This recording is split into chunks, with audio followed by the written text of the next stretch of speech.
Hello everybody, stocks pulled back today. As you can see on the NASDAQ on Telechart, I have higher volume. What do I have on MarketSmith actually? Last time I checked it, I had lower volume, but maybe it's changed or updated here. I've got lower volume. So once again, I've got mixed volume signals from my data providers. But overall, it wasn't that bad of a day. If we're going to go by Telechart here, which let's just do, today's a technical distribution day. And since it's coming on a second day after a follow-through day, that now means that this rally attempt only has a 30% chance of succeeding. First off, distribution day following a follow-through day, 99% of the time they fail. 2 days after follow-through day, 70% of the time they fail. So odds significantly decreased. However, it's just a technical distribution day, and on MarketSmith, it's not even a distribution day. A good intraday reversal, even though we didn't close that great. We reversed off the low, so overall a constructive session. Russell 2000 down 0.70%. Also a constructive session. I'm just not overall today wasn't ugly enough for me to be like, oh my God, we definitely have hit our resistance level here and we're going to reverse from here. It'd be nice if we got a clear signal tonight. Go ahead, it's time to add shorts because now we're going to go test those October lows. But really, there are no signals, even in inverse ETFs, leveraged ETFs, regular ETFs. I just have no market index signal. Basically, today is just a biding time day. With that being said, I continue to not have any amazing technical patterns forming out there. Here's what I flagged today. PPBI. It's nice. Nothing fantastic at all. It's a small Pacific Bank stock. TBK. It's nice. Not buyable. It's way too risky. BOP's going the wrong way on the short term on a day-to-day basis. And then iGov. It's a nice looking chart, but outside of that, there isn't much. There is one sector that's clearly starting to stand out, and that's oil stocks. Oil stocks, as you see here, looking at any of these kind of ETF references, they're just starting to look good overall. And don't forget, gold stocks also, TGD, SA, and then if you look at GLD even, or SLV, you can just see that it seems to be a commodities rally currently. FCG, natural gas, you see Gas L. It just looks like that it's possibly a commodity uptrend bull market, which means that we might be in a more bearish market environment for longer than what we're thinking. A lot of people, including myself, are looking for an October rally, but I have to admit the charts are not set up for an October rally. This is not a good base like in Facebook. Netflix, still working on it, still could work. My eyes on it. I'm waiting for a pocket pivot point signal, but still overall going into earnings season, kind of sketchy, man. It's going to be hard to get long stocks if they try to break out before earnings. I don't know. It could be an ugly earnings season. I just don't know. I should have better looking charts in different sectors other than energy, oil, and chemical stocks. I mean, chemical stocks continue to just dominate my scans. And if this was a better I mean, seriously, like, what did I flag that wasn't? You got Micron off the bottom. USCR, that's even construction and material related.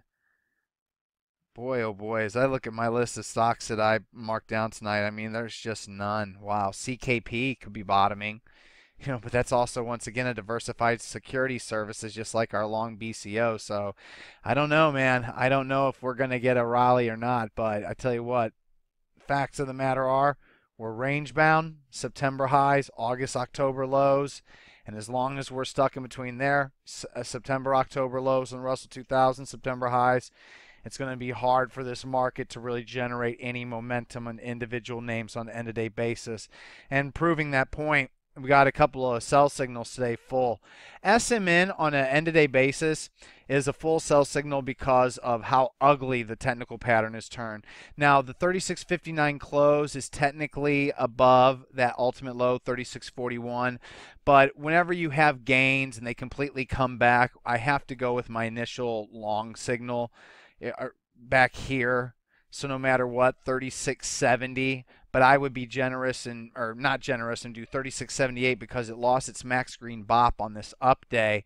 So 36.78 would have been my final no matter what. But 36.59 closes below either of those levels, the day of the long, or if you use that low a day. So SMN with the red bop, especially in back-to-back heavy distro days, this is a full sell signal. So we're leaving this position on the final amount with a tiny loss.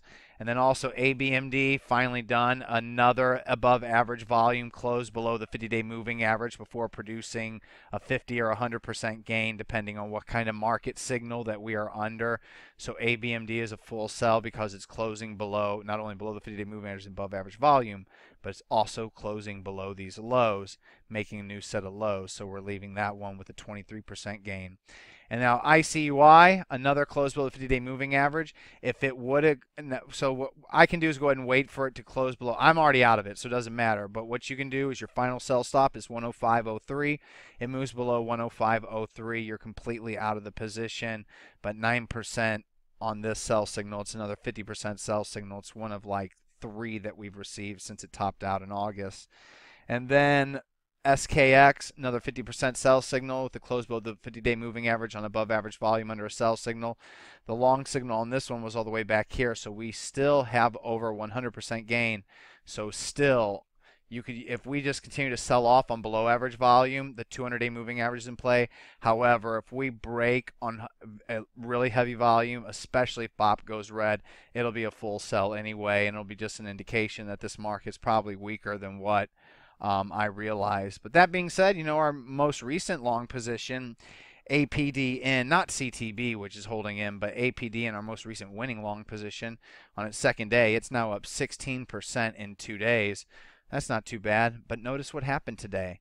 It lost its max green bop. I'm telling you guys, in a really strong uptrending market that's about to unleash a bull, you don't lose max green bop on an up day. This stays max green bop, and you continue to build on it for a little while before you then maybe you lose it. So, you know, just keep all that in mind. Things aren't working right. I didn't do a buy stop on BOFI, which is a perfect speculator scan stock. I was going to set a buy stop of 131.48, and I totally forgot. And now I'm regretting it. But still, once again, even this one as it breaks out, notice how volume is going the wrong way. That, you know, leads it open to a potential big pullback. And remember, some stocks that were setting up nicely, you know, it was a nice reversal for JBL, but it'll have to keep on working on it. But, you know, at one point intraday, it looked pretty sketchy today. So it's just not a smooth sailing market. And on that note, we do have a new long position, VLRS. However, as you can tell, it's not symmetrical. If we go back and look at the MarketSmith chart on a daily, you can see that it's, look at it symmetry wise, this breakout compared to, like, you know, how it traded here, how the base works, and even a short breakout here, you can see that it just comes back into its base. So it's a pretty risky trade. So what I want to do is I want to buy it just above 1621 is what I was thinking, or 1521, so 1522. However, then whenever I looked at the intraday chart, just using this really quick, I can see that, you know, it has clear support here at 1545. So what I'm going to go ahead and do, since my commissions are so cheap, I'm going to have some limit. I'm not taking it where it's at today because it's just too extended short term, but I'm going to set some limit orders around 1547 or so, and then I'm also going to set some limit orders around 1521, and if I get filled, awesome. If the stock runs for a little bit, I'm 100% sure it'll pull back because, like I said, the symmetry isn't right on this. It's too short of a pattern, too big of a move in too short amount of time, but it's the strongest stock out there today. It's the best looking chart out there today. First cut loss below 1485. I'll be out of half of it. Tiny losses. And then I'll go ahead and use all the way to 1426 on the rest of the position just to see if it can't back and fill and then work itself higher in case it doesn't just zoom higher immediately. But overall, cash remains king. I got a lot of it, 85 to 90% cash. Not exactly sure, but it's in between there, which means that there's just a lot of piddly, itty-bitty long positions just to keep me, you know, in the flow, so whenever we do start to get some real signals, I can start to push.